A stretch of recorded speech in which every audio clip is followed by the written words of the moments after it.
अस्सलाम वालेकुम नाज़रीन। पाकिस्तान में इस वक्त जिस लेवल की जिस पाए की मज़ाहमत का सिलसिला जारी है और आगाज़ इमरान खान ने किया और उसके बाद एक एक करके लग ये रहा है कि सब उनकी सफ़ में खड़े होंगे और डॉक्टर रमेश कुमार, इसके साथ साथ नुसरत जावेद साहब, इसके साथ साथ हामिद मीर साहब, सब लोगों की जानिब से बड़े मुख्तलिफ किस्म के तज्जिए सामने आ रहे हैं। मलिक रियाज साहब भी बकौल शाहीन साहिबाई के पहला पत्थर मार चुके हैं। मुराद सईद की वापसी के हवाले से भी खबरें बहुत बहुत कुछ है। वो कहते हैं ना बैक वक्त बहुत सारी हैपनिंग्स होना। एक क्विक सा एनालिसिस आपके सामने सारी खबरों का निचोड़ रखते हैं। नुसरत जावेद साहब ने कल एक बड़ी खौफनाक पेशेनगोई की। उन्होंने कहा कि मेरे नौजवान नस्ल को मुबारक हो, आने वाले दिनों में एक खौफनाक खामोशी होने जा रही है और जो दो लाइनें हम जनरल जिया के दौर में, जनरल मुशर्रफ के दौर में लिख लेते थे, अब हम उससे भी जाएंगे, अब हम वो सब भी नहीं कह पाएंगे। यानी आने वाले दिनों में इससे कबल नजम सेठी साहब फॉर्मेशन कमांडर ऑफिसर्स की जो मीटिंग थी, उसके बाद जो कॉन्फ्रेंस थी, उसके बाद ये खबर दे चुके हैं कि बहुत बड़ा क्रैकडाउन होने जा रहा है, जिसमें वीपीएन्स को, यूट्यूब्स को ब्लॉक करके, बंद करके पाकिस्तान में एक बड़े भरपूर तरीके से मैनेज करके तमाम तर मामला, उसके बाद लोगों की पकड़ धकड़, 300 से 400 लोग गालिबन बताया जा रहा है जिनको उठाया जाएगा। तो ये एक खौफनाक खामोशी की बातें जो उस वक्त इस्लामाबाद में घर में सहाफ़ी कह रहे हैं कि कब्रिस्तान जैसी खामोशी और वीरानी दिखाई देगी। लेकिन हम सब जानते हैं शोर कब्रिस्तान का फिर कैसा खौफनाक होता है, चीखें कब्रिस्तान की भी होती हैं।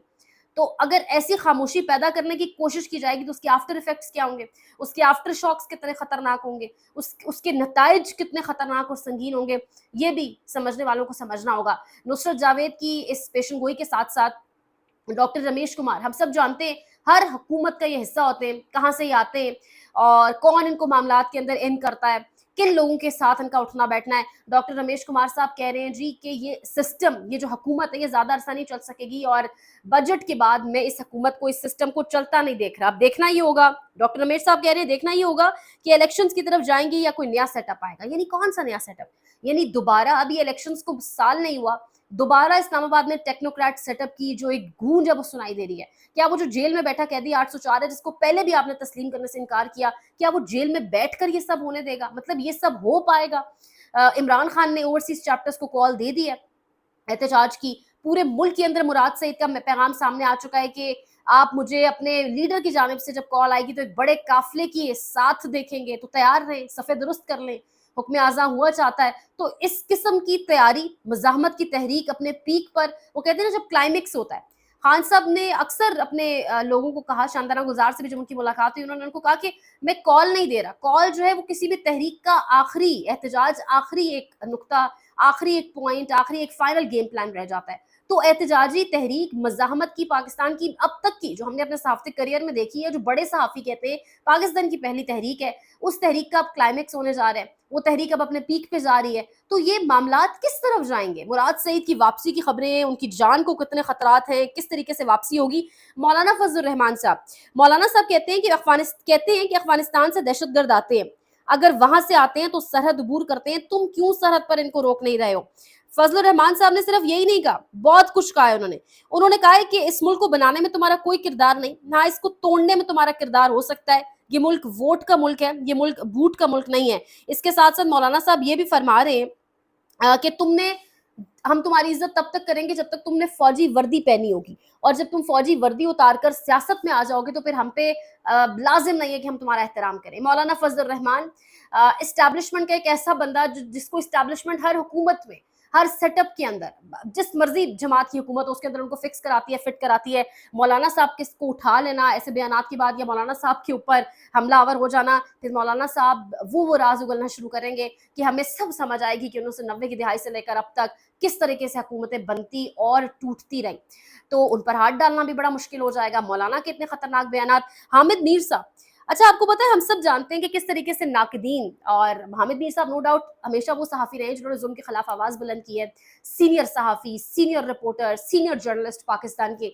लेकिन हामिद मीर साहब का साथ ही हम जानते हैं इमरान खान के हवाले से कुछ बयानात जो रिकॉर्ड पर मौजूद है। लेकिन अब हामिद मीर साहब क्या कह रहे हैं वो बहुत इंटरेस्टिंग है। कह रहे हैं इमरान खान फौज का यस मैन नहीं था। 2019 में फौज इमरान खान से इसराइल के साथ ताल्लुकात कायम करने का दबाव डाल रही थी।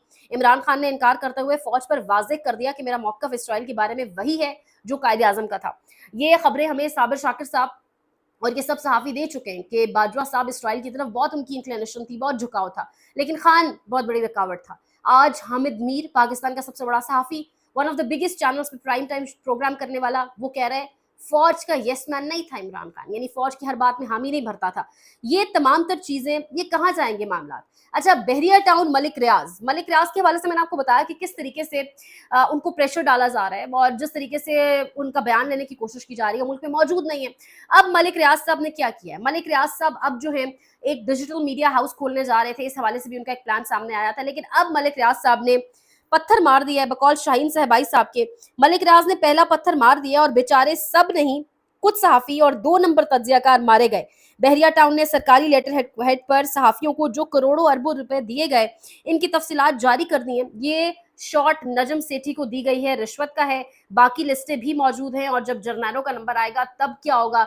यानी इसमें कुछ बड़े सहाफ़ियों का नाम है, कुछ बहुत ऐसे नाम मौजूद हैं जिसमें आसमा शराज़ी, जिसमें मुबश्शिर लुकमान साहब, हसन निसार साहब, जिसमें समी इब्राहिम साहब का भी नाम सामने आ रहा है, जिसमें डेफिनेटली नजम सेठी का नाम सामने आ रहा है और सबसे ज़्यादा कहा जा रहा है कि ये डोज़ नजम सेठी को दी गई है। तो यानी ये मामलात किस तरफ जाएंगे। अहमद फरहाद के हवाले से भी खबर है। अहमद फरहाद पाकिस्तान का शायर, अदीब, जो डेफिनेटली पाकिस्तान या किसी भी मुल्क का एक फ़ख्र होते हैं। अहमद फरहाद को उनकी अहलिया की जानिब से और उनकी वकील की जानिब से कहा जा रहा है कि स्लो पॉइजन किया गया है। उनकी जो विजन है वो बहुत ब्लर्ड है, वो देख नहीं पाते, उन्हें एक बंदा 2 नज़र आता है। वो उनकी मेमोरी के ऊपर बाकायदा तौर पर लग रहा है इफेक्ट डाला गया है और मेमोरी के ऊपर इफेक्ट डालने का मकसद क्या हो सकता है? उसकी शायरी, उसकी याददाश्त पर हमला क्यों किया गया? एक मिडिल क्लास आदमी जो बहुत बड़ा, कोई बहुत पाए का शायर भी नहीं था, एक शायर था, उम्दा शायरी करता था, लेकिन उसको पूरा पाकिस्तान नहीं जानता था। उसके ना ही ट्विटर पर ज़्यादा फॉलोअर्स थे। पूरे निज़ाम को वो शख्स लड़ गया, मज़ाहमत इसको कहते हैं। निज़ाम उस शख्स से डर गया और फिर उसको उठाना पड़ा, उस पे तशद्दुद करना मजबूरी बन गई। अब उसकी याददाश्त पर हमला किया गया और तबीयत खराब होने पर सीएमएच मुजफ्फराबाद उन्हें शिफ्ट किया गया। जिस तरीके से उनकी वीडियो सामने आ रही है, यानी वो कहते हैं ना कि ऐसी रस्म चली है कि कोई सर उठा के ना चले। आपका शायर, आपने उसका सर झुकाने पर उसको मजबूर किया आपने उसको कि वो आपके साथ कोई डील करे, लेकिन वो डील करके बाहर नहीं आया।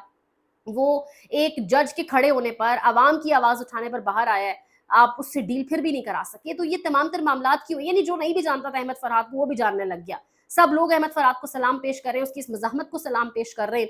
और अहमद फरहाद जो कहता था, जो बोलता है उसको उठा लो, तो फिर उसको उठाया गया, उसकी याददाश्त पर हमला भी किया गया और अब उनकी तबीयत जो है वो काफ़ी नासाज़ बताई जा रही है। अल्लाह पाक सब लोगों पर रहम करे, लेकिन ये हालात जो हैं वो बहुत ज़्यादा ख़राब होते जा रहे हैं और हालात को जो है वो जानबूझ के पता नहीं कौन सी नहज पर ले जाया जा रहा है। मौलाना साहब ने एक फ़िक्रा कहा है, उन्होंने कहा है कि हालात उसी नहज पर लेकर जाएँ जहाँ से आपकी वापसी भी मुमकिन हो, हमारी वापसी भी मुमकिन हो।